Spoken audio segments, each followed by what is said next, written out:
Boa noite. Então, é com muita alegria para mim hoje estar aqui. Isso não digo como uma formalidade, mas como um fato. E essa alegria vem pelo fato de começar mais uma vez uma temporada aqui no Brasil bastante intensiva, mas ao mesmo tempo colocando energia naquilo que pessoalmente eu mais gosto, que é compartilhar o Dharma, que é compartilhar aquilo que faz, pelo menos, a minha vida significativa. E hoje, na verdade, é um momento mais para a gente estar compartilhando algumas ideias. Mas antes de começar isso, só dizer uma coisa que eu acabo sempre esquecendo, que é contar um pouco das coisas. Quando eu estive aqui a última vez foi em novembro, foi isso? Né? 17 de novembro, eu acho que eu fui embora, se eu não me engano. E aquele foi muito importante, a última vinda para cá, pelo fato de poder estar junto com o Lama Gangchen, ter feito puja de longa vida, um momento importante. E depois, na verdade, esses 2 meses passaram extremamente rápido, muita coisa aconteceu, lá na Itália principalmente. E tivemos o retiro no final do ano, Ano Novo. E Lama Gangchen manda grandes abraços para todos. Isso é uma coisa que ele pediu especialmente, né? E, na verdade, foi tanta coisa nesses 2 meses que como se fosse ontem, né? Que nem tem muito o que contar, assim. Mas, de qualquer maneira, o fato principal é que o Lama Gangchen está super bem. E ele pediu especialmente para mandar um abraço para todos, né? Em tibetano se diz Tsamdri Shua. Tsamdri quer dizer saudações. Não é exatamente um abraço, mas para nós é como se fosse um abraço. Então, hoje, principalmente, eu queria, desde sempre, né? Quando eu paro para pensar um pouquinho, e uma das coisas que ocorreu durante esses 2 meses, um dia eu estava andando lá na Itália, em Arbagnano, e eu parei um pouco para me observar a minha vida. E falar, nossa, olha, como que está a minha vida, né? E eu, observando, eu fui ver o quanto que eu sou afortunado e o quanto que, na verdade, eu tenho a agradecer. Tenho a agradecer a todos, né, por me proporcionar a possibilidade de ter uma vida que é significativa. E entre isso, aquilo que sempre me trouxe, me traz a maior alegria, que faz essa vida ter um significado maior para mim, é o fato de poder compartilhar aquilo que para mim é de significado, aquilo que para mim funciona. Então, isso é verdadeiramente aquilo que eu tenho de mais precioso, que é essa possibilidade, mesmo porque é uma coisa que eu já disse várias vezes, tem quem diz que acredita, tem quem não acredita, mas é um fato. Eu aprendi muito mais ensinando do que estudando. Tem muitas coisas, eu já estudei muito, porém, tem muitas coisas, aspectos de compreensão que tem uma clareza muito maior no momento de ensinar do que no momento de estudar. Eu mesmo. Então, mesmo desse ponto de vista mesmo, eu tenho uma grande gratidão e um reconhecimento por todos vocês por ter me dado essa oportunidade também de ter uma compreensão melhor, né? E desde sempre também outra coisa é que eu nunca parei para preparar nenhuma aula ou uma palestra, ou chamamos como quisermos, um ensinamento, alguma coisa assim, né?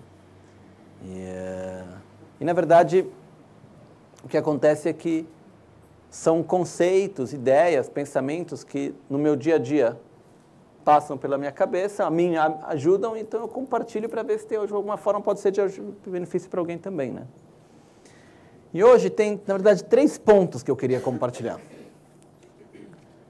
Um ponto deles é o conceito de livre-arbítrio. Somos livres, não somos livres? Até que ponto somos livres? O que é a nossa liberdade? O que não é a liberdade? Tem outro ponto importante, que é a importância do sagrado no nosso dia a dia.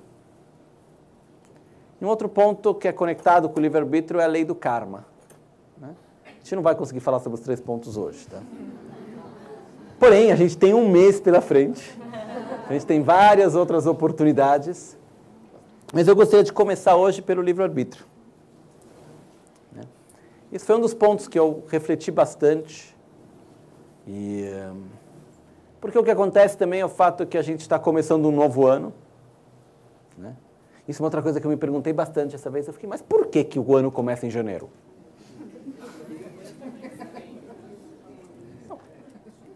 Eu acho que não é uma pergunta burra. Por que o ano começa em janeiro e não em março, ou em abril, ou em fevereiro, ou seja, quando for? Né? Porque, na verdade, o que acontece é que o ano, se a gente for ver, é uma convenção que a gente tem, né? De um ciclo. A única resposta um pouco mais coerente que eu encontrei da razão pela qual o ano começa em janeiro é porque apenas antes de janeiro, no final de dezembro, a gente tem o solstício de inverno, que aqui é solstício de verão.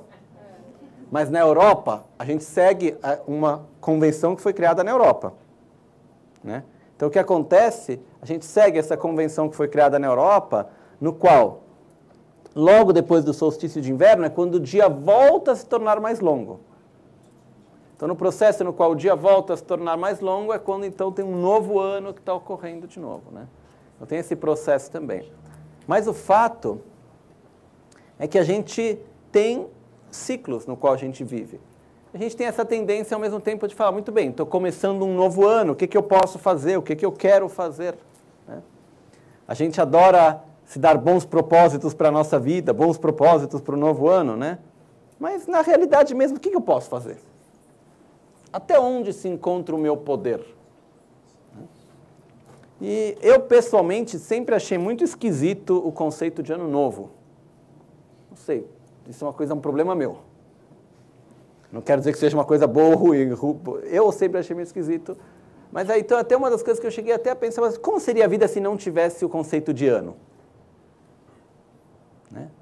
Isso, eu pensei bastante sobre isso no período que eu estava estudando um pouco de astrologia tibetana, e para estudar astrologia eu tive que estudar um pouco de astronomia, como fazer os cálculos e tal, e estava estudando na época um pouquinho o sistema que em inglês chama Julian Date, que é, na astronomia, os dias se calcula, tem uma data lá que começou, e desde então vai somando os dias, sem fazer divisão de mês ou de ano e assim por diante. Né? Como seria a nossa vida se a gente seguisse um sistema desse? Faria alguma diferença? Na verdade, sim. Paga imposto quando? Todo mês, todo dia. Repete quando? Repete como você não tem mais conceito de mês. Você não tem mais o conceito da coisa que se repete. E nós vivemos de uma forma cíclica.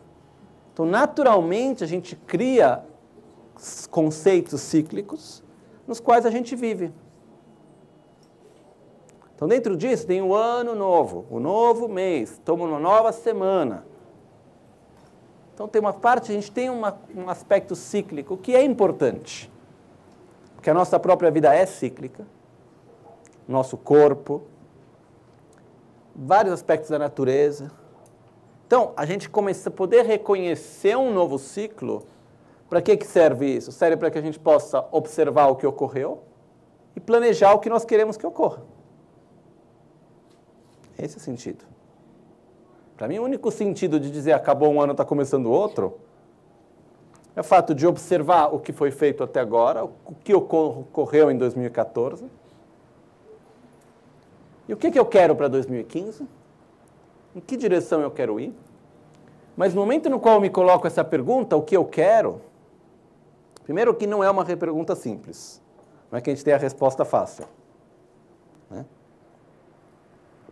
E aqui entra um outro aspecto que vem ainda antes do livre-arbítrio, que é o fato de ter objetivo na nossa vida. Né? Que eu posso ter a liberdade para realizar algo, mas o que eu quero realizar na vida? O que eu quero da minha vida?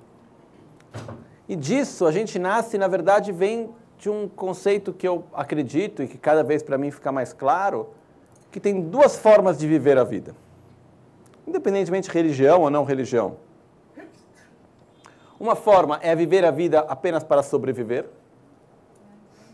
Então, O que acontece? Eu posso sobreviver de 1000 formas, desde uma forma extremamente simples, materialmente, ou até de uma forma extremamente luxuosa, mas eu vou estar sobrevivendo. Um dia vai passando, outro dia vai passando. Então, qual que é o conceito de sobrevivência? É o fato de eu viver a vida de que maneira? Procurando prazeres, evitando sofrimentos. Eu passo a vida nisso. Isso eu gosto, me faz bem, eu quero. Isso eu não gosto, me faz mal, eu não quero. Então a gente passa a vida atrás disso, né? E uma vez, eu lembro sempre, eu já fiz esse exemplo algumas vezes, um dos meus mestres, Gen Lakpala, uma vez ele estava me falando sobre isso, e ele falou, se você viver a vida apenas para sobreviver, evitando sensações de sofrimento e indo à busca do prazer unicamente, não tem diferença entre a sua vida e a vida de uma vaca. Aí ele pegava o exemplo, porque lá na Índia onde a gente estava, a gente morava no campo, né? Na Índia está cheio de vaca. Aí a gente foi lá, ele olhou, no momento tinha uma vaca pastando lá, ele olhou, olha a vaca. Ele falou, quando a vaca, se a vaca está pastando, e tem um lugar onde o pasto é seco e lugar onde o pasto está verde, onde ela vai comer? No verde. Ela procura o prazer. Se está muito calor e tem um lugar que tem sombra, onde que a vaca vai? Na sombra. O que ela procura? Evitar o sofrimento. Ok? Então, a gente é mais sofisticado. A gente tem uma sofisticação a mais. Então, para evitar, para procurar prazeres e para evitar sofrimentos. Mas se a gente viver a nossa vida unicamente em procurar evitar o sofrimento e procurar o prazer, a gente está vivendo para sobreviver. É uma escolha. Muito bem. Muitas vezes não consciente, mas é uma escolha. Né? Outra forma é o fato de a gente viver a vida onde o importante não é apenas aquilo que estamos experimentando, no momento presente, mas aquilo que nos tornamos. Então, a nossa vida é feita de experiências do nosso dia a dia. No nosso dia a dia, cada momento, cada dia, cada ano que passa, 1000 coisas acontecem. Coisas boas, coisas ruins. Tem dificuldades que a gente tem que superar, tem dificuldades que a gente consegue superar, outras que no momento a gente não consegue superar, a gente continua levando a dificuldade junto com a gente. Tem coisas boas que acontecem, coisas ruins. Mas a pergunta que vem no final, na segunda opção, é, muito bem, eu passo por essa situação, o que eu levo comigo? O que eu me torno depois disso?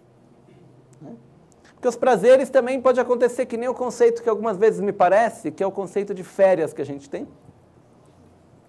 No qual, imaginemos uma férias clássica, a pessoa trabalha o ano inteiro, não tem tempo para si mesmo, tá, vou tirar férias. Então vai lá, vai tirar uma férias carésima, faz uma dívida para tirar férias, não sei o quê. Vai aqueles 15 dias num hotel maravilhoso, tudo do melhor, avião, primeira classe, não sei o quê, faz tudo, tá, terminou as férias, voltou para casa, vai para o trabalho. E o que sobrou das férias? As dívidas e as parcelas do cartão. E as fotos. Que nem imprime mais. Então, o que sobra,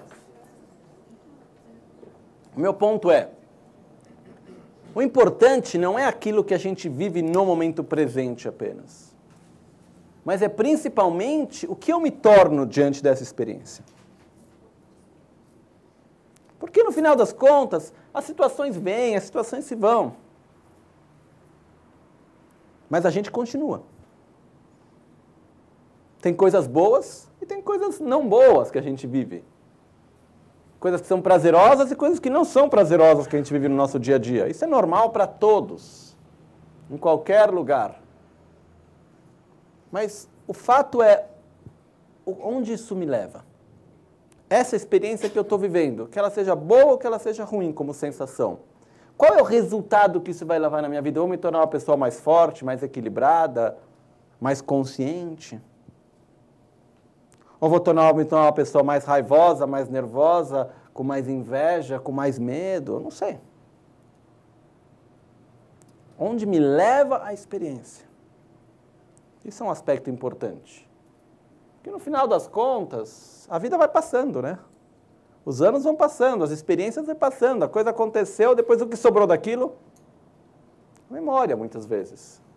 E o resultado da minha experiência, de como eu vivi aquilo. Então, o fato é, muito bem, não é o bastante apenas viver situações prazerosas e evitar situações de sofrimento. Claro, quanto menos sofrimento tiver, melhor. O próprio objetivo do budismo é sair do sofrimento. Porém, para que isso ocorra, a gente tem que viver de uma forma significativa. Ou seja, eliminar as causas do sofrimento e não ficar procurando apenas o sintoma, eliminar o sintoma. Porque senão,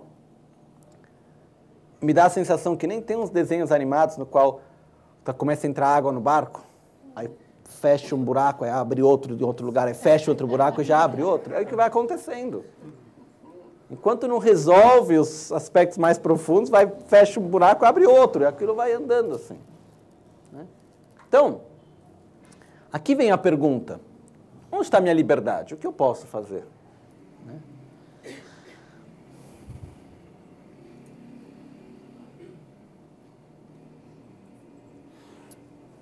Nós temos liberdade na nossa vida? Sim, temos.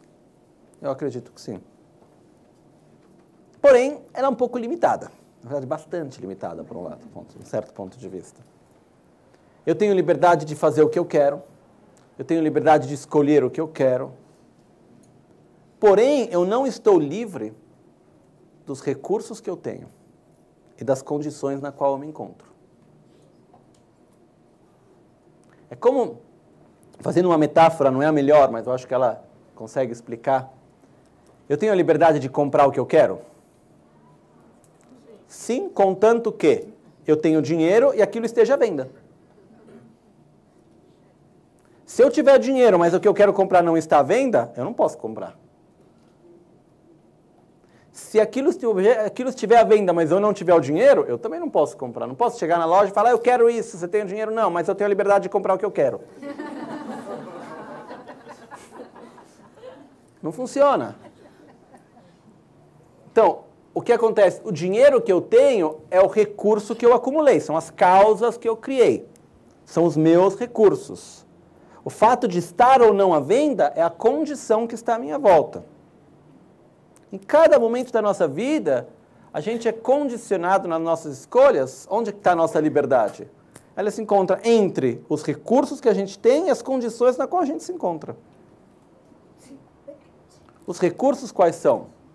A nossa mente, o nosso corpo, as ações que a gente fez no passado, que nos condicionam no momento presente. Tudo aquilo que a gente fez até um segundo atrás, meio segundo atrás, condiciona o momento presente. Todas as escolhas que eu fiz antes, escolhas não quer dizer necessariamente o momento no qual eu falo, então eu vou fazer uma escolha importante para a minha vida. Não escolher é uma escolha, por exemplo. Cada palavra que a gente diz, cada lugar que a gente vai, cada pessoa que a gente encontra, cada decisão que a gente toma, das menos importantes às mais importantes, acabam condicionando a nossa vida. Então, eu sou livre, porém eu não sou livre dos recursos que eu possuo. Diz quando a gente fala, mas se eu fosse aquela pessoa, eu faria diferente. Se eu fosse aquela pessoa, com o corpo daquela pessoa, a mente daquela pessoa, a educação que aquela pessoa recebeu, as situações que aquela pessoa viveu, será que eu faria diferente? Talvez sim, talvez não. Isso o que nos mostra? Nos mostra que efetivamente a influência que nós temos das condições que estão à nossa volta não são pequenas. Cada momento que a gente vai lá e a gente fala, não, eu estou fazendo isso, eu sou livre de fazer o que eu quero. Qual é o peso na minha decisão do meu passado? Qual é o peso que tem sobre a minha decisão? As experiências que eu vivi na minha infância, o exemplo que eu tive, a cultura na qual eu cresci, o meu karma, ou seja, as ações que eu mesmo cumpri, o meu corpo, a minha mente. É o recurso que a gente tem. Mas não basta só o recurso. Ao mesmo tempo, o recurso ele tem que interagir com a condição. Quais são as condições? São os recursos de todas as outras pessoas que estão à minha volta juntos. Então eu estou interagindo. Então onde se encontra a nossa liberdade? Ela se encontra como que eu vou interagir com os recursos que eu tenho nas condições na qual eu me encontro. É aqui que se encontra a nossa liberdade, que é muito pequena. Porém, se a gente observa na nossa vida, é como se fosse uma linha reta. Numa linha reta, meio grau de distância faz uma diferença enorme. É o que acontece na nossa vida. Tem um exemplo que que eu gosto de contar e me faz refletir. A gente tem, diante de um momento, a gente pode escolher se dizer uma palavra ou não dizer? Pode. A gente pode escolher de escutar o outro ou não escutar? A gente pode escolher se ir a um lugar ou não ir? Ler ou não ler? E assim por diante. A gente tem a liberdade diante disso. Por exemplo, ano 1970, mais ou menos, metade dos anos 70. Lama Ganche Rinpoche estava na Índia. Na época ele era conhecido como Lama dos Pobres. Porque a comunidade na qual ele vivia era extremamente pobre. E o que ele fazia é que, tradicionalmente, quando se convida um lama para fazer uma cerimônia na própria casa, alguma coisa, tem que se fazer uma oferenda. Tradicionalmente, na cultura tibetana, você nunca vai convidar alguém de mãos vazias. Então, tinham muitas famílias que precisavam da ajuda do Lama Ganche, mas não tinham a coragem de convidá-lo, porque não tinham recursos. Então, o que ele fazia? Uma família convidava ele, sei lá, no bairro X, lá são os campos que tem, os vários campos de refugiados.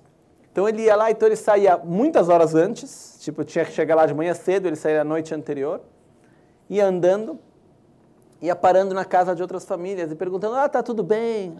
Sim, tá. Aí ia conversando, então preciso disso, então toma aqui, ajuda isso. A gente fazia cura, cerimônias, ajudava as pessoas.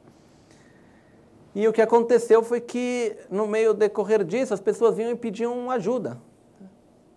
E o que ele fazia? Ele ia para aquela pessoa que tinha mais dinheiro não é que ela tinha muito, ela tinha um pouco mais, pedia emprestado. Aí ele pegava o dinheiro emprestado e dava para aquela que estava com dificuldade. Não é que ele emprestava, ele dava. Então ele agora tinha uma dívida. Era um tipo Robin Hood que, em vez de roubar, pedia emprestado.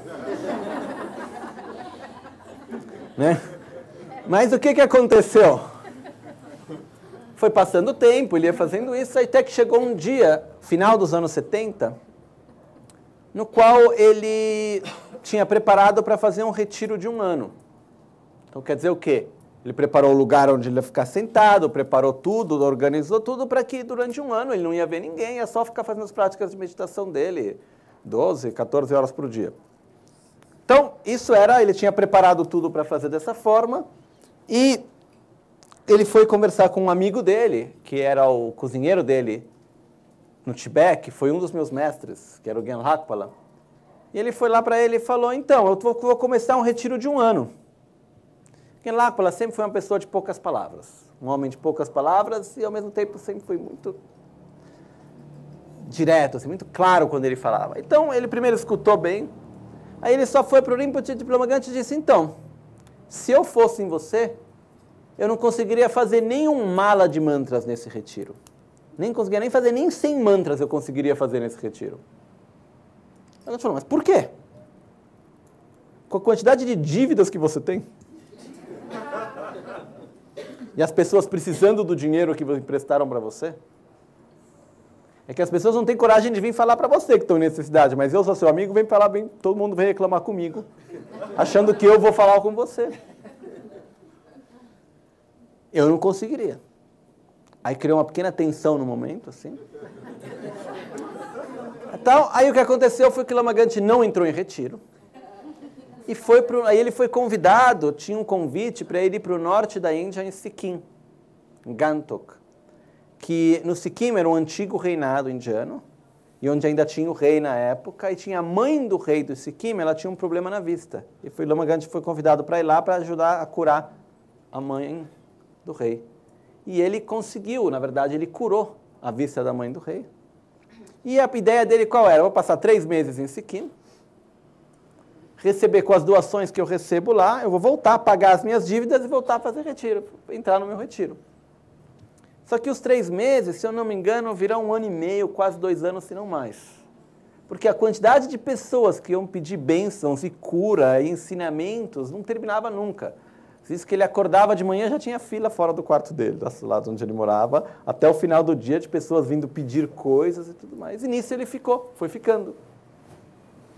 Nesse período que ele estava ficando lá, ele foi convidado para passar o Ano Novo tibetano no Nepal, na casa de uma família de amigos, que era a família do Tsetan Gyurme. Então ele foi para essa família, estava passando o Ano Novo lá, e uma das pessoas que era amigo dessa família era um senhor grego, chamado Yurgo. Então esse senhor estava lá e ele ouviu falar muito do Lama Gandhi, do poder de cura, etc., e ele ficou muito interessado, então ele conheceu o Lama Gandhi e falou, eu quero te convidar para ir à Grécia. Ele falou, não vou não. Por que eu tenho que ir para a Grécia? Tem muito trabalho para fazer aqui, tem muita gente precisando da minha ajuda. Aí ele falou, não, lá também tem. Aí no final eles conseguiram encontrar um acordo no qual o Lama Gandhi disse, eu vou à Grécia com uma condição. Ele falou, diga, que tenham pessoas doentes que a medicina de vocês não consegue curar. Que eu possa ajudar. Ele falou, claro. Então, depois de poucos meses, Lama Gandhi se encontrava na Grécia, que foi a porta que se abriu para ele ir para o resto da Europa e vir ao Brasil e nós estarmos hoje aqui. Então quando Lama Gandhi foi falar para o Gelagpala que ele ia fazer o retiro, se Gelagpala não tivesse dito nada e ele tivesse feito o retiro de 1 ano, a gente estaria hoje aqui? Provavelmente não. O que eu quero dizer com isso? Uma pequena ação desencadeia outras ações e outras coisas que vão acontecendo. A gente nem imagina naquele momento, aquela palavra que a gente está dizendo, tudo aquilo que ele pode levar. Então o poder de cada ação é enorme, mesmo que ela seja aparentemente pequena. É claro, a gente consegue ver isso como? Olhando para trás, não olhando para frente, a gente não tem essa capacidade. Então o que ocorre é que, efetivamente, essa nossa liberdade que pode parecer pequena, ela é enorme. Porém, a nossa liberdade, ela se encontra dentro dos recursos que a gente possui. A gente não tem a liberdade de realizar nada além dos recursos que a gente possui. Isso é importante. Então, quando a gente se coloca um objetivo diante, é importante que o objetivo seja coerente com os recursos que a gente possui e as condições na qual nós nos encontramos. Isso é importante. E o fato é, entre os recursos que a gente tem, é um processo gradual. Não existe milagre que de um dia para o outro muda tudo. Então,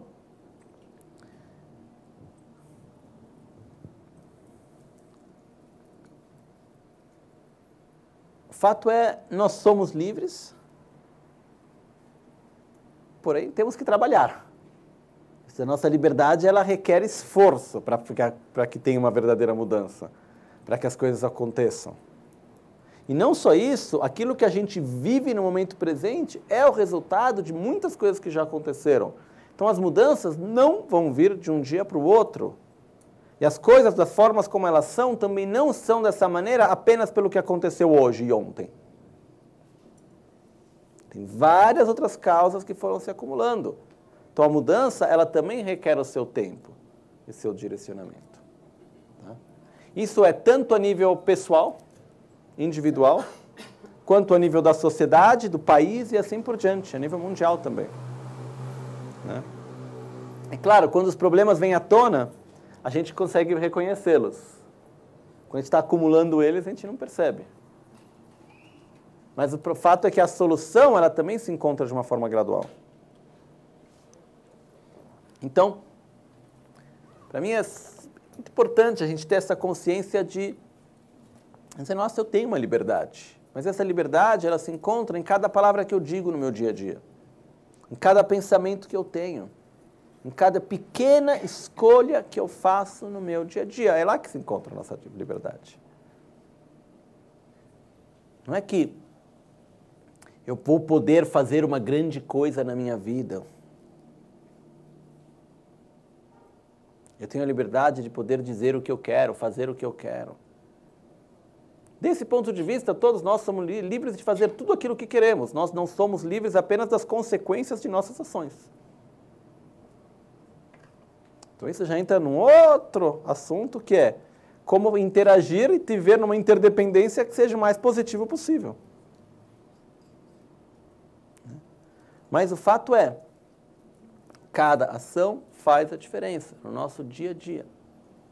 Mas aqui tem um fato que eu já falei muitas vezes, e para mim é tão importante, por isso eu prefiro repetir, que é, nós precisamos ter clareza de um objetivo.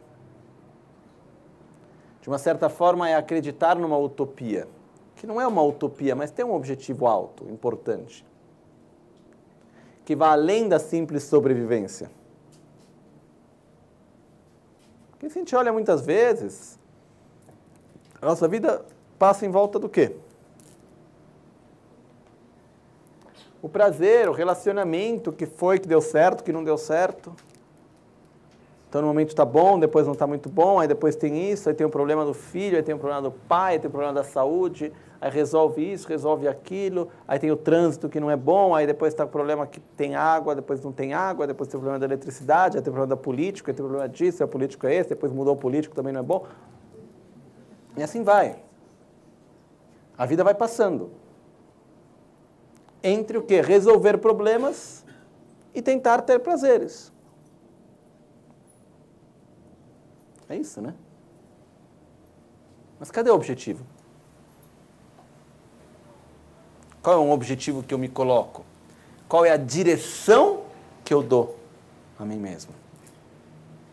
Porque como a gente viu, a nossa liberdade, ela é uma liberdade no qual cada ação que eu faço, ela vai trazer os resultados a médio e longo prazo. Não é uma coisa do imediato, eu mudo tudo de um dia para o outro, de um instante para o outro. Então, eu acredito na importância de a gente ter uma direção que a gente quer seguir. Ter um caminho, ter uma direção, ter um objetivo para o qual a gente quer ir. Que não é tão óbvio assim, não é nem tão difícil, mas ao mesmo tempo não é tão óbvio assim. Mas que esse objetivo, ele vá além da simples sobrevivência do nosso dia a dia. Então, eu tenho uma certa dificuldade de trazer e dizer o objetivo é esse. Porque é uma coisa que tem que vir do fundo do nosso coração, tem que ser uma coisa profunda, verdadeira. Caso contrário, a vida vai passando e a gente vai muitas vezes acreditando em objetivos que não são nossos. E outra coisa que a gente vai fazendo também, que talvez é uma forma um pouco mais elaborada de falar sobre esse sobreviver, e a gente passa a vida tentando criar zonas de conforto. Então, eu vou criar uma situação no trabalho no qual eu estou bem, eu vou tentar fazer uma situação familiar no qual eu me dou bem, eu vou tentar criar uma situação religiosa no qual eu me dou bem, seja o que for, de diversão, cidade e tal, a gente tenta criar uma zona de conforto. Que por um lado está tudo ótimo, não tem problema, não é errado a gente tentar criar uma situação o quanto melhor possível. Porém, primeira coisa, eu não acredito na possibilidade de criar uma vida totalmente confortável, viver numa zona de conforto perfeita, onde tudo vai estar bem. Eu não acredito. Eu já observei muito, já olhei muito, E até hoje eu não encontrei ninguém que conseguisse fazer isso. Em nenhuma condição, em nenhum local, eu até hoje não consegui, ninguém conseguiu fazer a vida perfeita. Né? Então, quais são os pontos no qual a gente tenta criar essa zona de conforto? Relacionamento, aspecto material, aí depois tem a imagem que a gente tem da gente mesmo, do ponto de vista de ideais, filosofia, religião, diversão. A gente vai tentando criar lugares onde a gente pode se apoiar. Só que essa zona de conforto, se a gente observar, ela está totalmente direcionada para fora. Então, mesmo que tenha momentos no qual parece que ela funciona, depois de um pouco o que acontece? Alguma peça quebra. Alguma coisa vai sair do lugar. Aí de novo tem um problema, de novo tem uma coisa que não sustenta. Mas a realidade é que eu acredito que é extremamente importante sair da zona de conforto.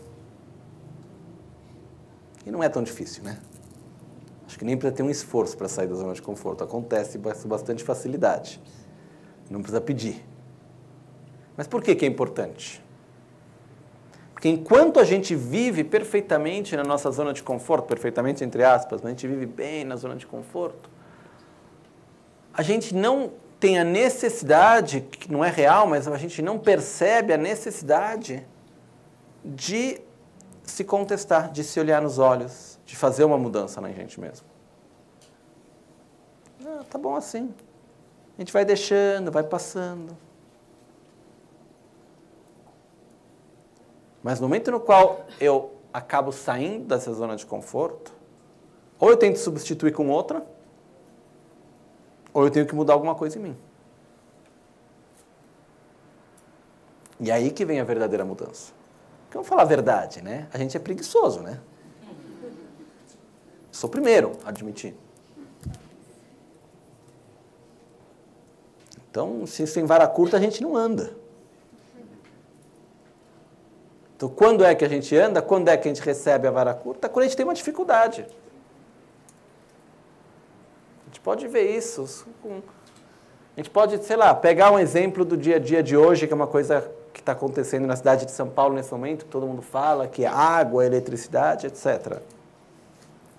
A gente pode passar anos falando sobre a importância do respeito da água, o quanto que a água é importante, e que a gente tem que saber respeitar e usar a água de uma forma racional, etc, etc, etc, enquanto não sentir a falta. Não vai respeitar de verdade. É um fato.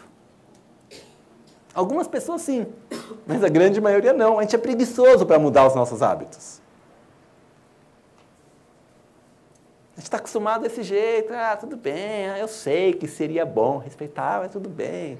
Então no Brasil tem muita água. Até não faltar.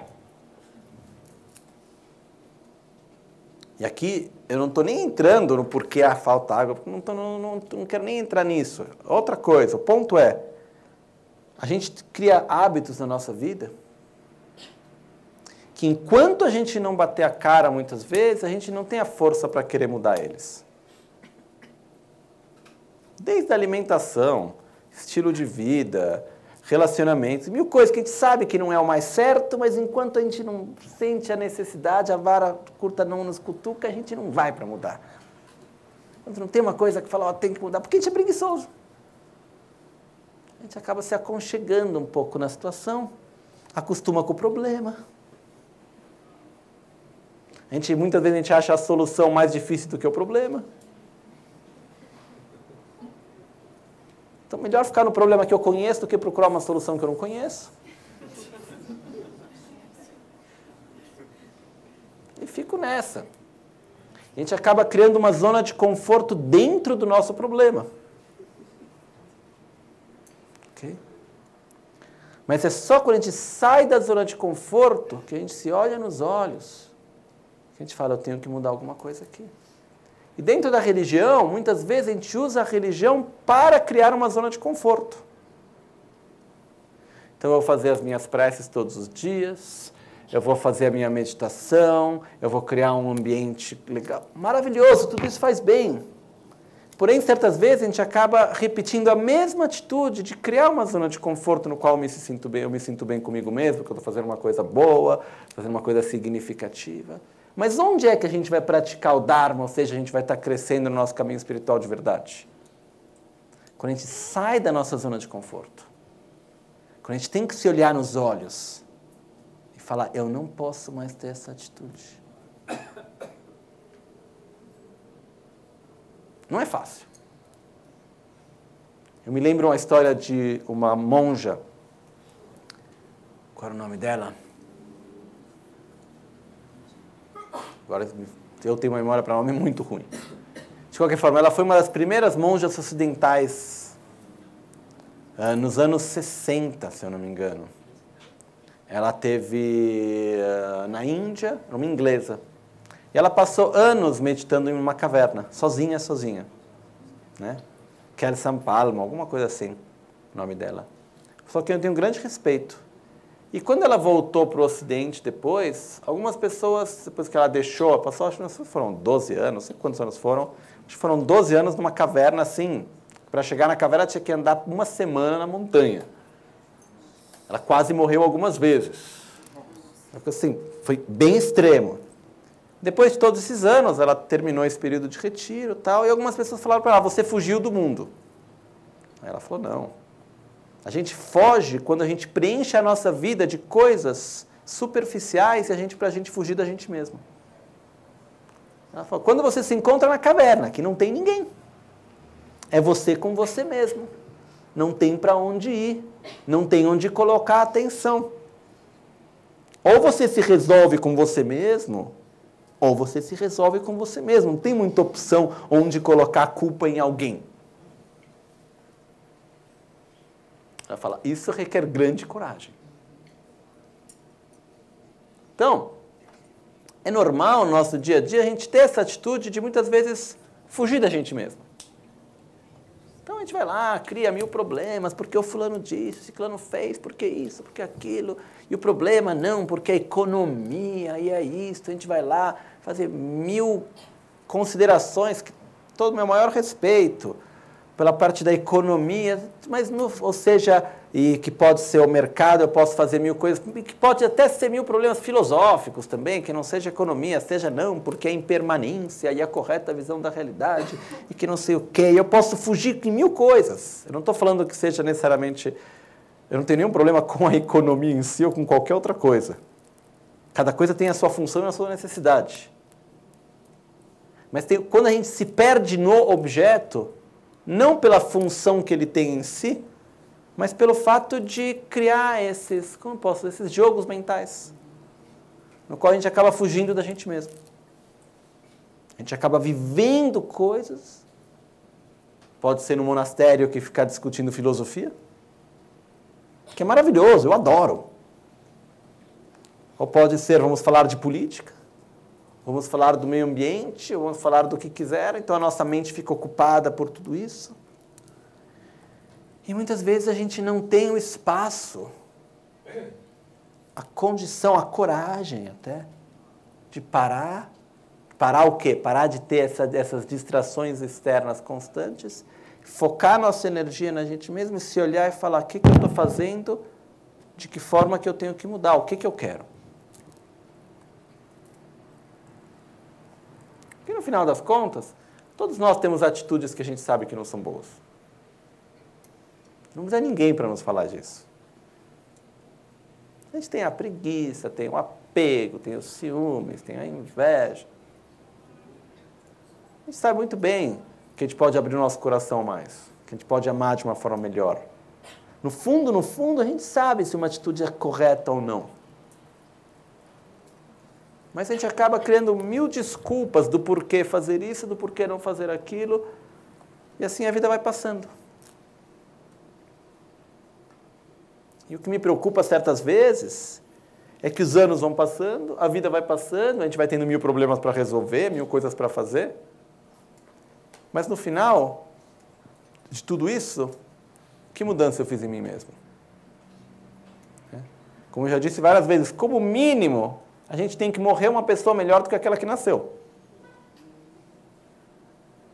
Que não é óbvio. Então, quais são os momentos no qual a gente cresce? Os momentos de dificuldade. Quando a gente não foge da dificuldade. Porque se a gente fugir da dificuldade, a gente não cresce. Se a gente mergulhar nela, também não cresce.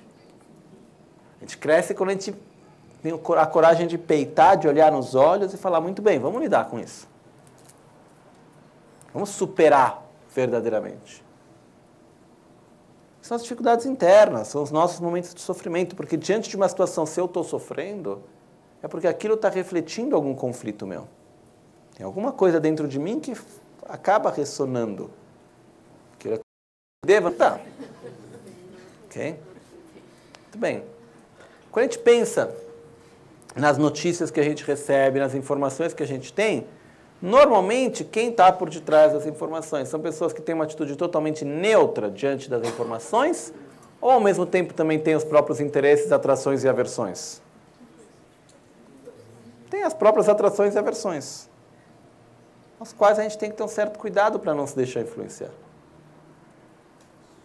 Mas, para mim, um dos pontos principais do que eu queria compartilhar com vocês hoje, não é só isso. É o fato também que, no final das contas, o dia vai passando, os anos vão passando, e tem um problema aqui, outro problema lá, mas a gente tem que usar a nossa vida de uma forma significativa. Fazer a nossa parte, mesmo que seja uma coisa pequena, mesmo que seja uma coisa que não vai fazer a grande diferença no mundo, mas na nossa pequena ação a gente pode verdadeiramente fazer uma mudança. E onde se encontra isso, eu acredito? Se encontra na importância da espiritualidade. Porque no final, o que é a espiritualidade? Não é a reza, não é a filosofia, não são os mantras, não é a yoga, o exercício, não são as imagens sagradas. É o processo interior de crescimento e transformação que ocorre dentro de cada um de nós. Ao qual tudo isso que eu acabei de falar serve como existe a serviço. O mantra, a prece, a meditação, as imagens sagradas, os exercícios, tudo isso que são maravilhosos. Existem para nos ajudar no nosso próprio processo de transformação e crescimento interior. Que é o que eu pessoalmente acho que existe de maior prioridade e importância nessa vida. Para cada um de nós. Um dos problemas que eu reconheço nos dias de hoje é que eu tenho a sensação que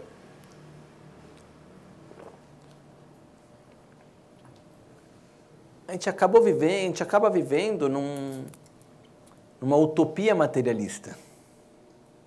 O que é essa utopia materialista?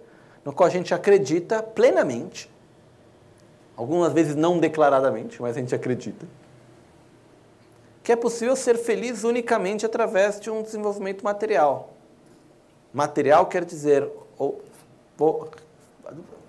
é a mesma coisa com outras palavras. A gente acredita que é possível ser feliz criando uma zona de conforto material. Onde eu vou ter o trabalho bom, a situação econômica estável, os amigos que gostam de mim, o marido ou a esposa, namorada, chame como quiser. A pessoa perto de mim do jeito como eu quero, eu vou ter os meus prazeres quando eu quero, vou estar longe das coisas que eu não quero, e eu vou ser feliz. Então, a gente observando, e uma grande parte disso se baseia no desenvolvimento material. A gente pode até falar, não, mas eu não estou nem aí com isso para mim não é importante. Mas a gente é influenciado pela sociedade na qual a gente vive, a gente é influenciado por essa visão constantemente. E isso se une com um outro aspecto que é forte também, que é o individualismo. O ser humano, de onde vem a nossa felicidade no ser humano? De onde vem a alegria? não vem do possuir, vem do compartilhar.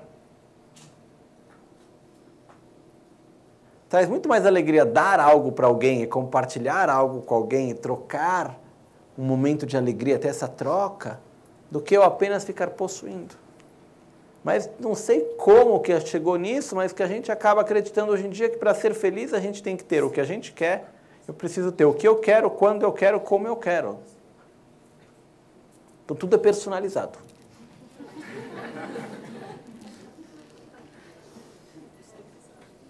Nos faz mais feliz?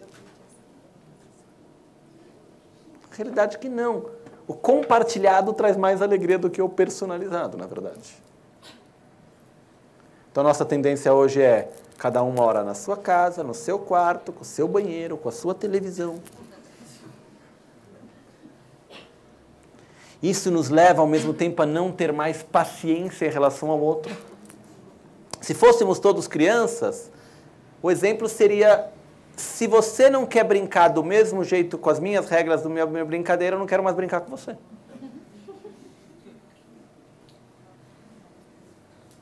Então, no final, o que é um monte de criança brincando sozinha? Aí começa a brincar com o outro, aí de repente já não deu mais certo porque cada um quer brincar do seu jeito, aí tem uma pequena diferença da brincadeira. Não, então não vão mais, cada um vai ficar brincando do seu jeito. Só que aí não é um monte de criança brincando infeliz. Na idealização de um amigo perfeito. Que vai brincar sempre com as mesmas regras, do jeito como eu quero brincar. Então, o que eu quero dizer com isso? Isso nos leva, isso a gente observa no dia a dia. Hoje em dia, cada vez mais, tem uma dificuldade de aceitar as dificuldades. Os momentos de crise, os momentos de dificuldade, de poder superar isso. É muito superficial, é tudo, como se diz, descartável. Ah, não, eu quero ser feliz. Eu não quero ficar nessa situação, não. Ah, isso aqui não está do meu jeito? Tchau, não preciso disso para mim, não. Eu quero ser feliz. Tudo bem, troca. Mas no final está no mesmo lugar. Então, certas vezes é importante a gente entender que a felicidade, ela não vem de ter essa extrema individualidade, mas ela vem do fato de a gente compartilhar, o que quer dizer escutar o outro. Receber amor, dar amor. Poder compartilhar aquilo que a gente tem. Que seja o nosso tempo, o nosso espaço, os recursos materiais. Isso é uma coisa que a gente vê que o ser humano até pouco tempo atrás viveu dessa maneira, né? Não faz muito tempo que a gente vive nessa extrema individualidade. Que se a gente for observar, essa extrema individualidade que a gente vive hoje, ela existe em função do mercado. Para ver o quanto que é absurdo. Da indústria, etc. Então, e se a gente olha com um pouco mais de atenção, a gente vê que isso está chegando cada vez mais num nível mais exagerado e o nível de insatisfação se torna cada vez mais profundo. Então, qual é a resposta que eu, pelo menos, encontro? Eu não tenho que ficar tentando encontrar uma situação na qual eu vou ser feliz tendo o que eu quero, como eu quero. Mas eu preciso compartilhar. Para eu, pessoalmente, os momentos de maior alegria que eu tive até hoje foi compartilhando, é dando, é recebendo. Confiar, receber, ser confiar, ter confiança no outro. Poder confiar na outra pessoa. Qual que é a base para poder confiar um no outro? É o amor. É abrir o coração de verdade. É saber que o outro me ama. Ou seja, saber que a outra pessoa, ela quer o meu bem, como eu desejo o bem dela.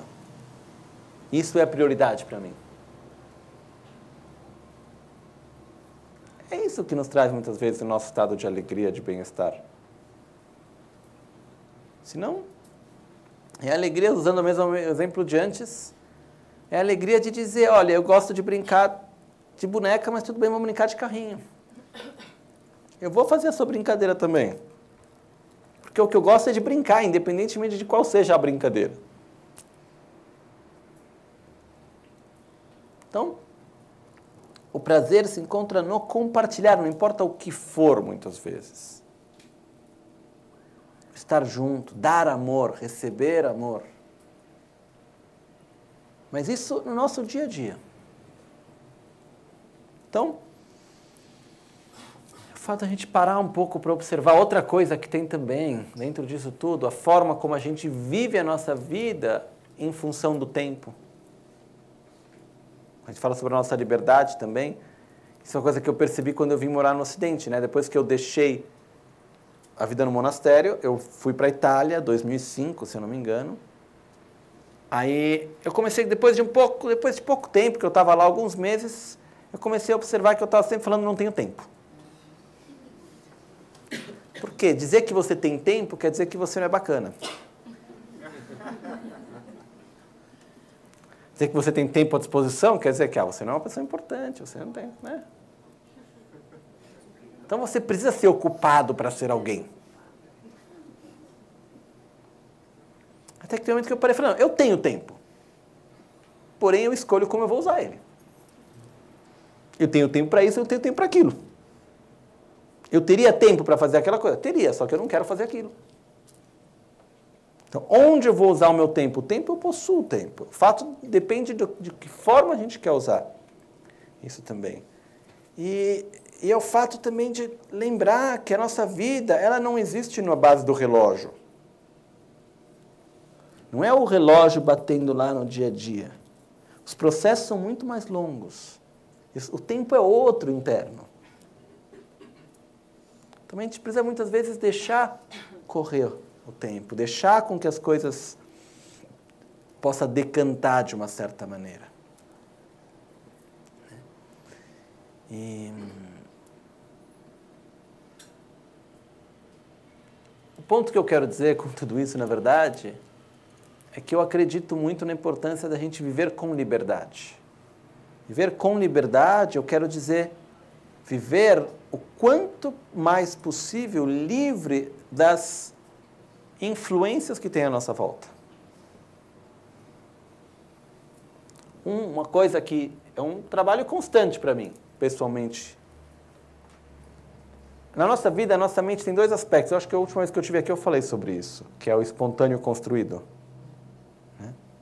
Tem uma parte da nossa mente que ela é espontânea, que pode ser o amor, a atração, a aversão, a inveja, os ciúmes, a generosidade. São aspectos que vêm de uma forma espontânea.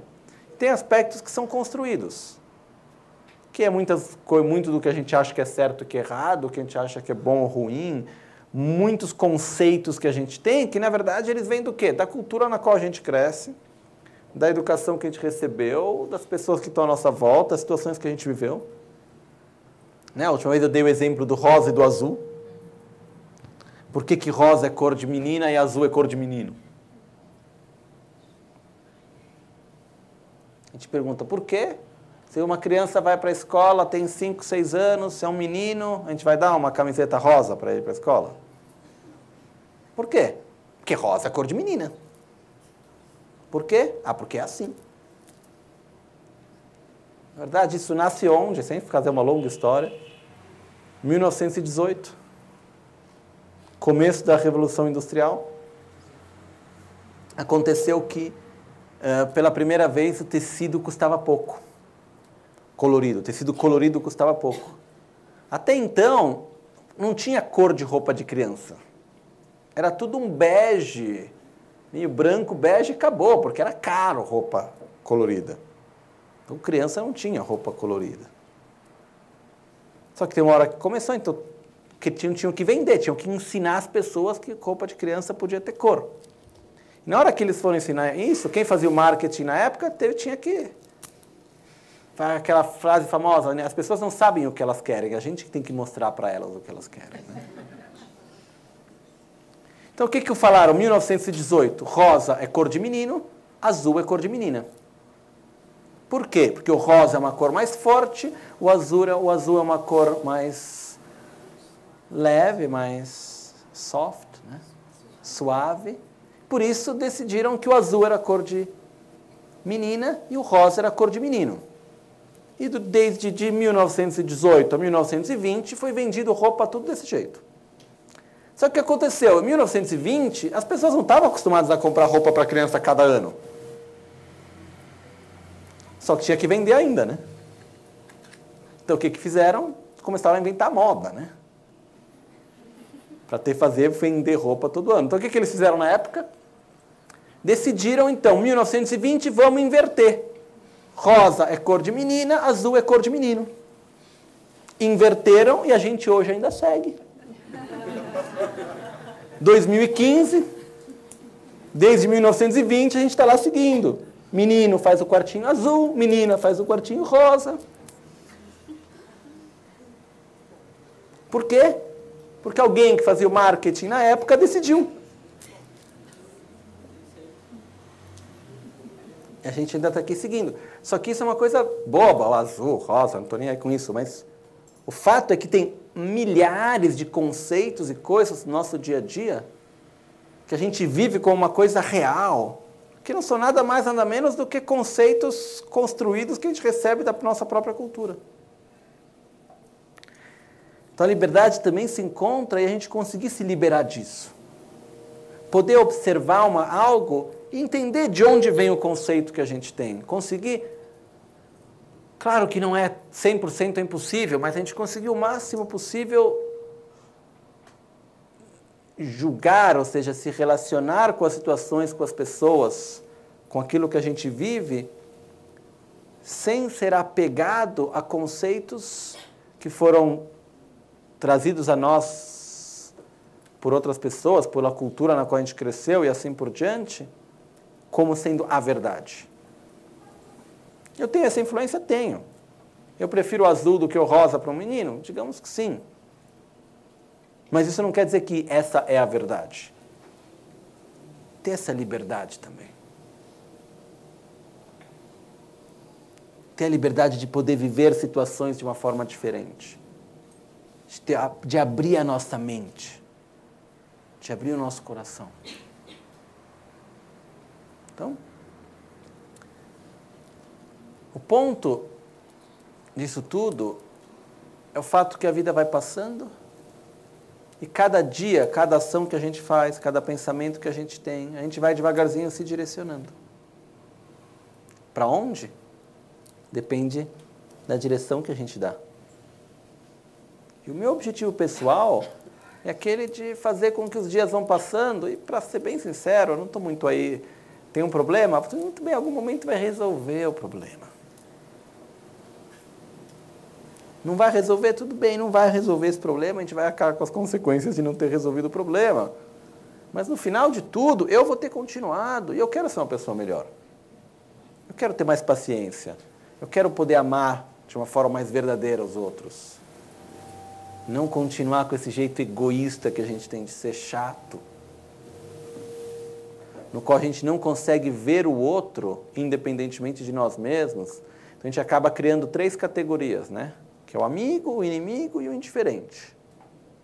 Aquele que me faz bem é meu amigo, aquele que me faz mal é meu inimigo, e aquele que não me faz nem bem nem mal, indiferente. Mas isso é sutil até. É bem grosseiro, na verdade, mas...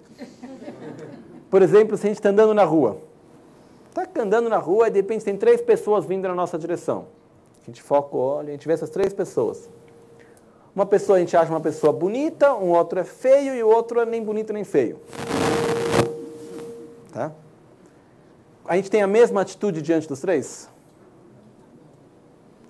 Diante daquele que a gente acha bonito, a gente tem atração, aversão ou indiferença? Atração.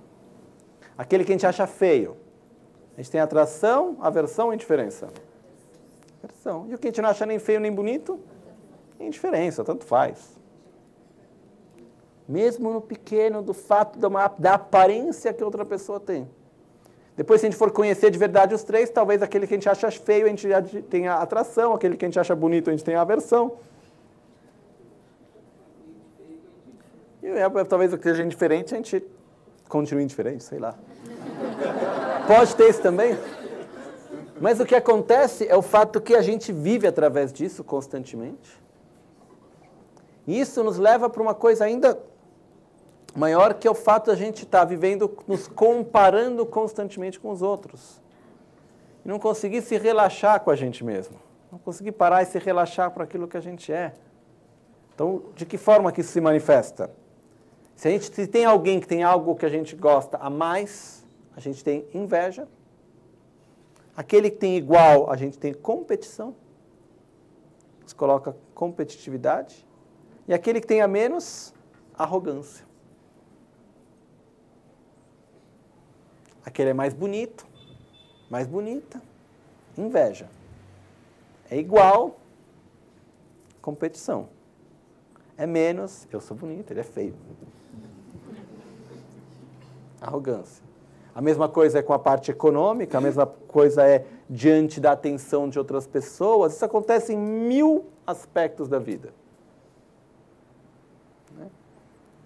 Então é o fato aqui da gente poder se conseguir gradualmente, porque não é uma coisa que vem de um dia para o outro, relaxar de verdade, falar eu sou eu mesmo, e não preciso me comparar com o outro para ser a minha pessoa.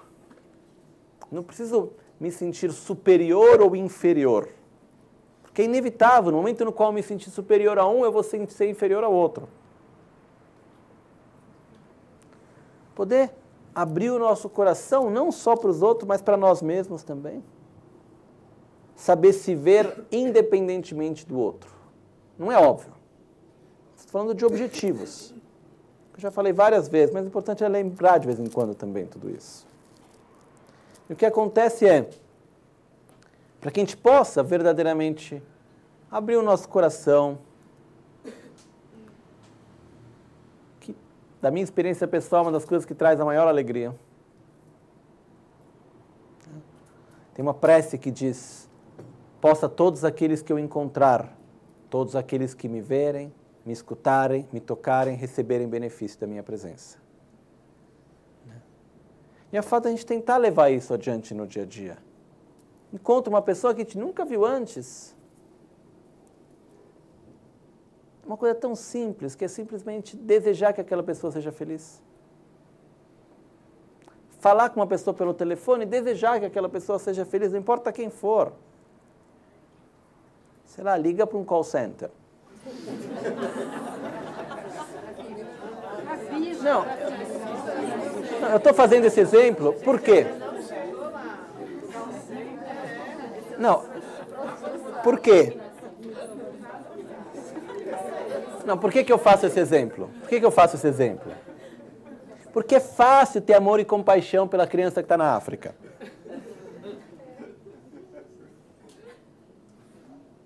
E é importante lembrar, uma coisa é uma coisa, outra coisa é outra coisa. Uma coisa é um serviço que não funciona, tem uma coisa que seja metódico, que não tem que funcionar mesmo, porque tem uma coisa que a empresa vai ganhar mais. Isso é uma coisa. Uma outra coisa é a pessoa que está me respondendo do outro lado, coitado. Então, são duas coisas diferentes. Então, o fato de eu ligar para outra pessoa e tratar com respeito, com carinho, poder ter o simples sentimento de dizer: eu desejo que você seja feliz. Isso é mais importante do que resolver o problema da minha conta de telefone, ou o problema do contrato, ou o problema disso, ou o problema daquilo. É muito mais importante poder abrir meu coração do que isso.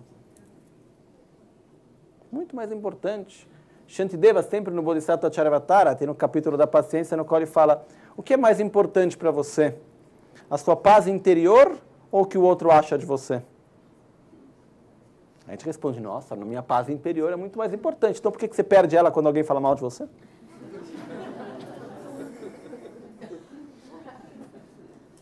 Porque isso é mais importante do que pro que o outro acha do que para a sua própria paz interior.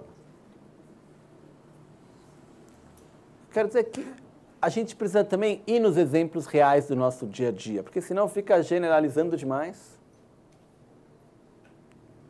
E abrir o nosso coração é uma coisa que nos traz uma grande alegria, mas isso tem que ocorrer no nosso dia a dia, com cada pessoa que a gente encontra. Não é?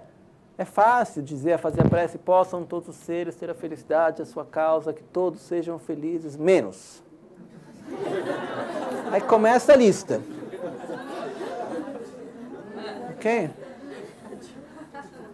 É fácil dizer, não, a minha vida tem que ser significativa, eu não quero dar importância para coisas fúteis, etc, etc. Porém, eu tenho que resolver isso, eu não consigo ter um mínimo de espaço interior quando acontece aquilo, quando eu tenho aquele outro problema, etc, etc. Falar sobre renúncia, bodhicitta, correta visão da realidade, tudo maravilhoso. Mas na hora do contrato, na hora disso, na hora daquilo, não sei o quê, não tem paciência. A prática começa nas coisas pequenas. A gente tem que abrir o nosso coração onde? Com a pessoa que está na nossa frente. Que seja essa da nossa família, que seja essa uma pessoa com quem a gente trabalha, seja essa uma pessoa que está à nossa volta. Isso não é aquela coisa, ficar rezando pela paz no mundo. Mas na hora de ter a pessoa na nossa frente, no nosso dia a dia, não consegue ter um mínimo de atitude. Né? Então, aquela coisa, reclama que está com falta de água, mas também não tem cuidado para usar a água com verdadeiro respeito. É a mesma atitude.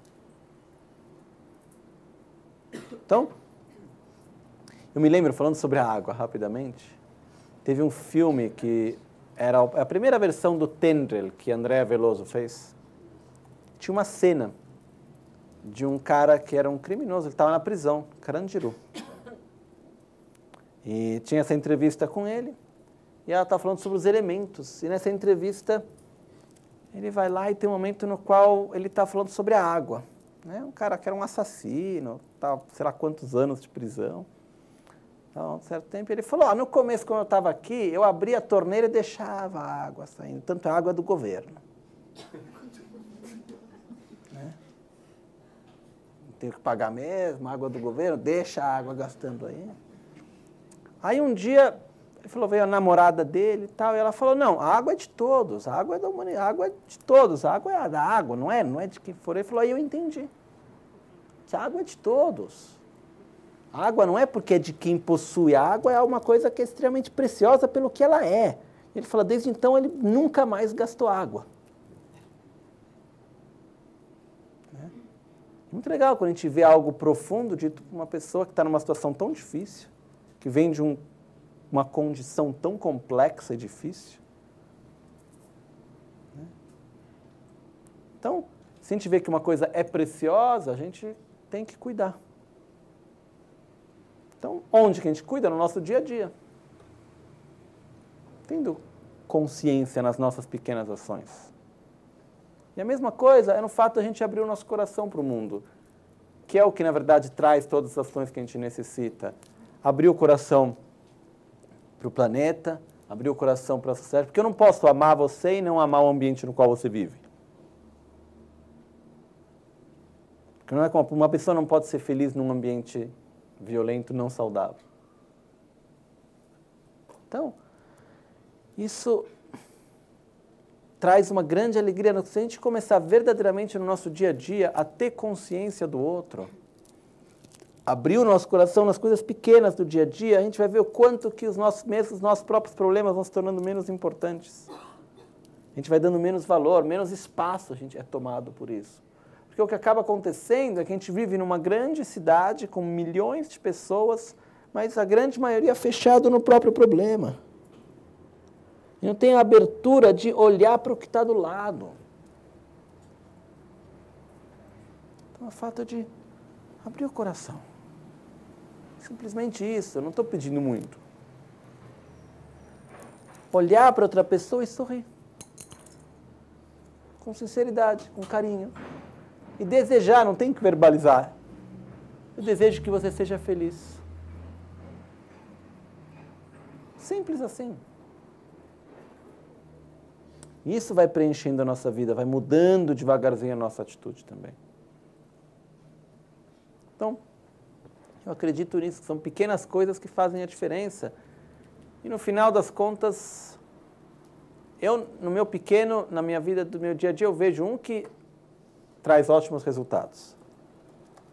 Que você cria bons vínculos. Tem pessoas que são abertas, tem pessoas que não estão abertas para receber amor nesse sentido. Mas para nós traz um grande benefício. Aquele que ama é o que mais recebe benefício no final das contas. Então, mas dá prioridade para o processo e não para o que ocorre em si. No sentido, dá prioridade para aquilo que nós nos tornamos. Porque o problema está aí, vai resolver um dia, amanhã não vai resolver, vai ter um outro, acabou uma coisa. Tem um momento melhor, tem um momento pior. Mas a gente continua. A gente nasce só, a gente vive só, a gente morre só. Então, é que nem quando eu, na posição na qual me encontro hoje, que eu estou sentado aqui, antes de subir no trono, o que se faz? 3 prostrações, estala o dedo. Talvez alguém já percebeu isso. Tradicionalmente, quando sobe-se no trono, tem a tradição de estalar o dedo. Por que se estala o dedo? Para lembrar da impermanência. Né? O estalar do dedo é um símbolo que representa impermanência. Isso é para lembrar o quê da parte de quem está ensinando? Olha que você vai morrer. É inútil ficar se achando muito bacana que você está ensinando. Que sei lá o quê, que as pessoas te tratam com respeito, que não sei o quê, porque daqui a pouco você vai morrer, e quando eu for morrer, sou eu comigo mesmo. Não tem ninguém para dizer, ah não, olha, porque você era tão carinhoso, respeitado, as pessoas gostam de você, então você vai ter um tratamento especial. Não tem tratamento especial. Sou eu com a minha verdade, com a minha sinceridade das minhas ações. Por que eu faço o que eu faço? Então a gente tem que ter essa sinceridade, esse verdadeiro naquilo que a gente faz. Colocar um esforço verdadeiro para crescer no nosso dia a dia. Porém, para que isso ocorra, a gente tem que dedicar tempo, espaço, energia para o nosso crescimento espiritual. Isso não é a religião é um método que a gente usa nisso. Mas das 24 horas que a gente tem num dia, dos 7 dias que tem das 7 dias que tem dentro de uma semana, a gente tem que pegar uma parte do nosso tempo, do nosso espaço e conscientemente colocar ele para o nosso crescimento espiritual. Caso contrário, não vai acontecer. A gente vai continuar sobrevivendo, bem ou mal. Mas se eu não colocar espaço para meditar, eu não vou aprender a meditar de verdade. Eu não vou chegar no momento no qual eu tenho controle da minha mente, no qual eu consigo ter uma boa concentração, um estado de equilíbrio, se eu não começar a fazer algo para isso. Se eu não começar a ter esforço para me autoinduzir a um estado de amor ao próximo sincero, esse amor não vai chegar do nada. Então é por isso que é importante a prática, por isso que é importante o estudo, a reflexão, dedicar tempo para o sagrado. Né? E só concluindo nisso, o que é o sagrado? Para mim, sagrado é aquilo que transcende o sofrimento e as causas do sofrimento. E, de consequência, é o que nos leva ao sagrado. Então, tudo aquilo que nos leva a um estado de maior estabilidade, satisfação, paz, a um estado com menos raiva, inveja, ciúmes, arrogância, etc., é sagrado. A gente tem que trazer o sagrado para o nosso dia a dia. Ter essa prioridade. Porque senão, né? Tem aqui, um pouco brincando, como eu já disse antes, o tempo passa, o tempo voa e o samsara continua numa boa. Vai continuando aí, não é que de repente foi lá, passou e passou um tempo, de repente quando a gente viu, mudou. Não. Está lá no mesmo lugar, se não pior. Mas onde que começa, onde que a gente está praticando o Dharma de verdade, repetindo mais uma vez? Quando a gente tem a coragem de se olhar nos olhos, sair da nossa zona de conforto e falar, eu vou mudar essa atitude, não tem jeito, seja o que for. É prazeroso? Não, mas o resultado é ótimo. Mas é necessário. Então, é isso que... E para a gente poder fazer isso, a gente precisa dedicar tempo, precisa dedicar espaço para esse aspecto também. Tomando cuidado, isso no nosso contexto, digamos, mais religioso, por exemplo, dentro do budismo, ou qualquer religião que seja, para não cair na armadilha do que em tibetano é chamado de chotek, que é um meio que acaba levando por óbvio e se acostumando, até que um ponto a coisa deixa de fazer efeito. Um exemplo é, quando a gente fala de um objeto de desejo, que a gente tem algo, a gente tem um grande desejo, e alguém vem e começa a falar sobre o objeto de desejo, todas as características que a gente já conhece. O desejo aumenta, diminui ou fica igual? Aumenta. Se tem um objeto de raiva, e alguém vem falando sobre o objeto de raiva, é aquela pessoa, nossa, é ruim mesmo, né? Olha o que ele fez. Não deveria, mas como que ele pôde? Mas tudo coisa que a gente já sabe. A raiva aumenta, diminui ou fica igual? A mesma coisa se eu tenho tristeza, e assim por diante. Quando a gente faz a prece, possam todos os seres ter a felicidade à sua causa, o sentimento de amor tem que aumentar. E não estar pensando no que eu vou fazer hoje à noite.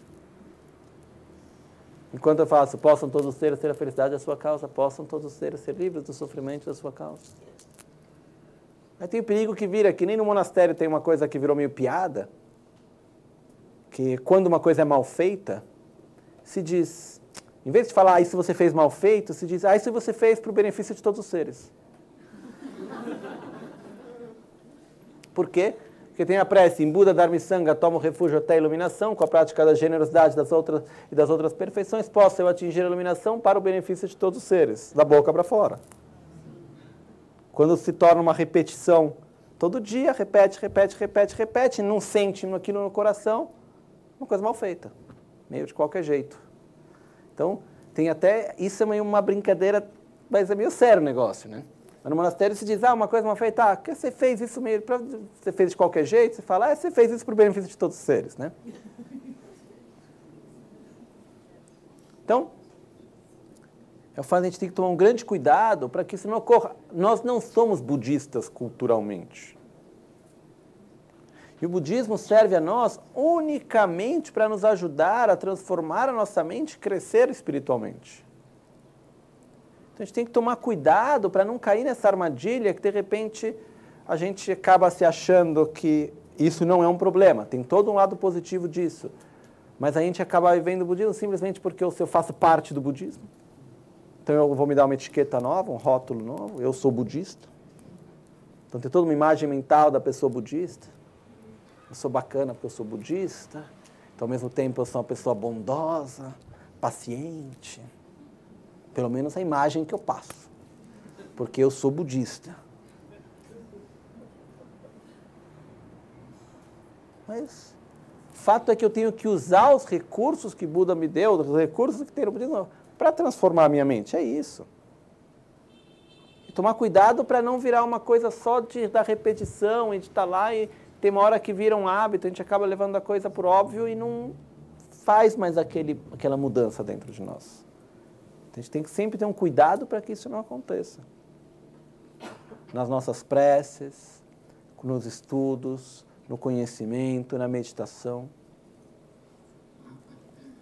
E é para isso também que a gente tem esses momentos juntos, que a gente vai ter durante esse próximo mês. Né? Tem bastante coisa pela frente.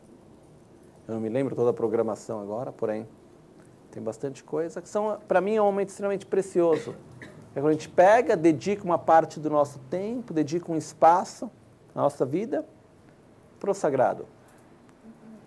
Para desenvolver nossas qualidades, para ter mais familiaridade com o significado, com o método, para poder aplicar isso no nosso dia a dia. Mas o objetivo qual é? Ter uma vida mais estável, mais equilibrada, com mais satisfação, dando mais amor. Viver a realidade de forma mais coerente com aquilo que a realidade é.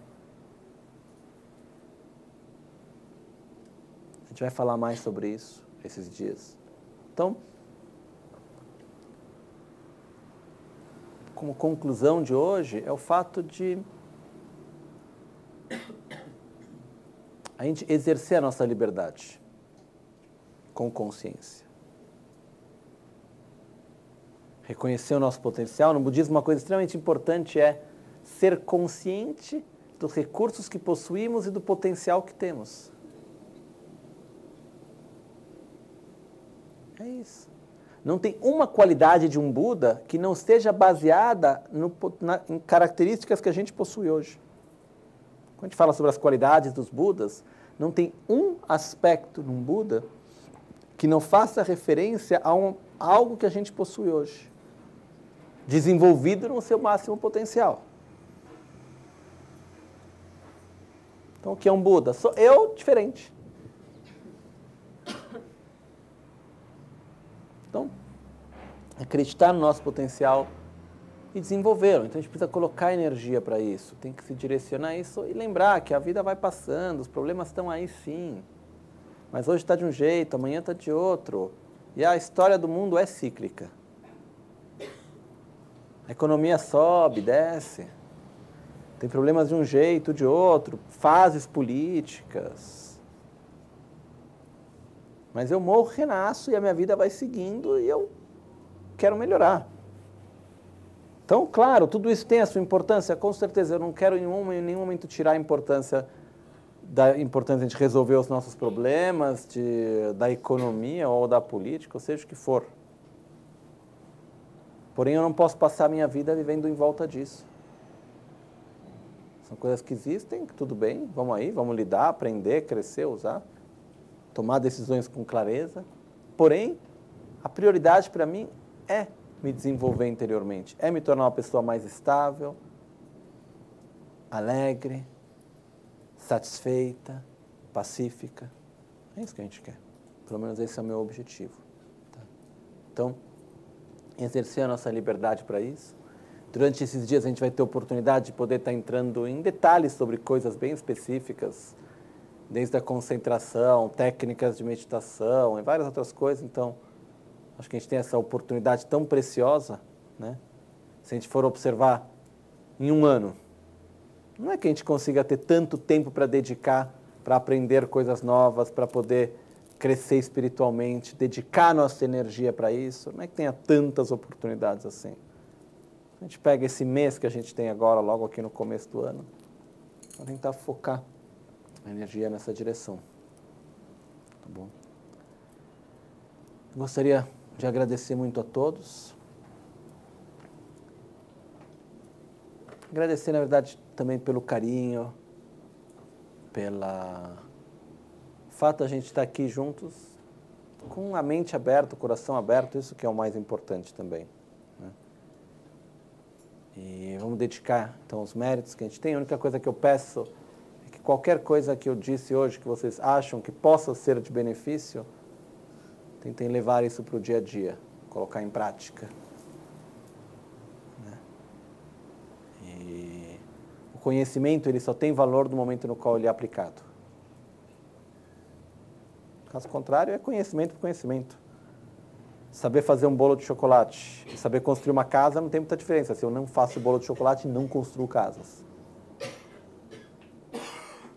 Então, o conhecimento, saber não é o bastante. O importante é fazer, é viver, é ser aquilo que a gente a princípio sabe. E para chegar nisso, precisa de esforço, precisa de dedicação, precisa de constância. Então, o que eu peço é que no dia a dia a gente possa lembrar e devagarzinho colocar nossa energia para que uma mudança aconteça de uma forma com grande alegria. Né? Que lembrando que o caminho espiritual é um caminho não necessariamente fácil, porém é um caminho de alegria. Caminho de entusiasmo, de alegria, uma coisa que a gente sente prazer. Mas não necessariamente sempre fácil, porque se olhar nos olhos com sinceridade não é sempre prazeroso. Tá bom? Vamos fazer só algumas preces de dedicação final.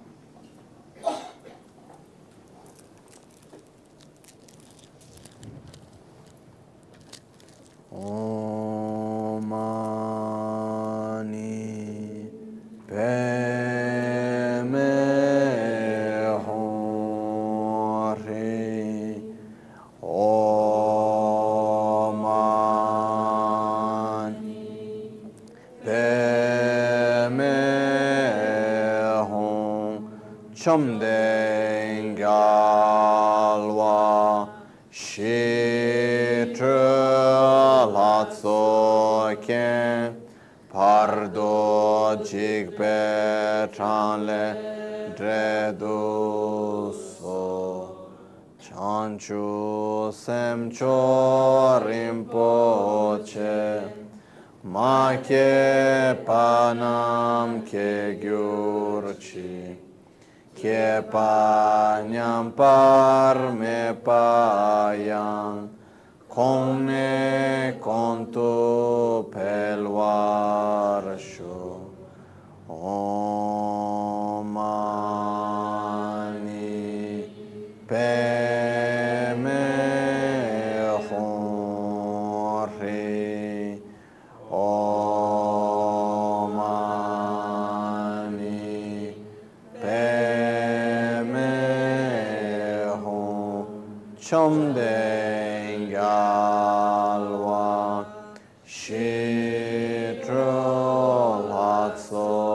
Latsoken Pardo Jigpe Chanle Dreduso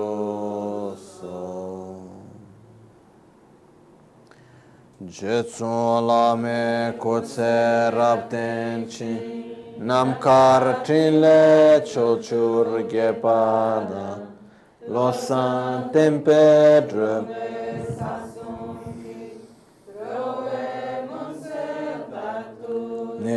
Negurci Ni modele Tsendele Ni me kuyandele Kshin Ni Sentaktu delekpe Koncho Sumki Jingilo Koncho Sumki Modrup Sol Koncho Sumki Trashisho.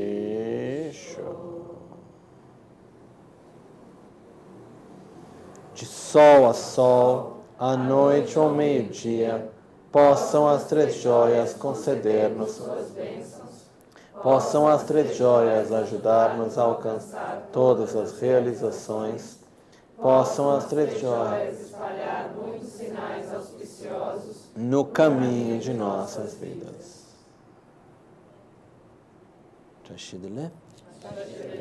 Muito obrigado a todos e nos vemos amanhã, é isso? Amanhã, qual que é o ensinamento amanhã? Então amanhã a gente tem Bodhisattva Charyavatara, capítulo sobre a concentração. Tá bom? Até amanhã. Muito obrigado.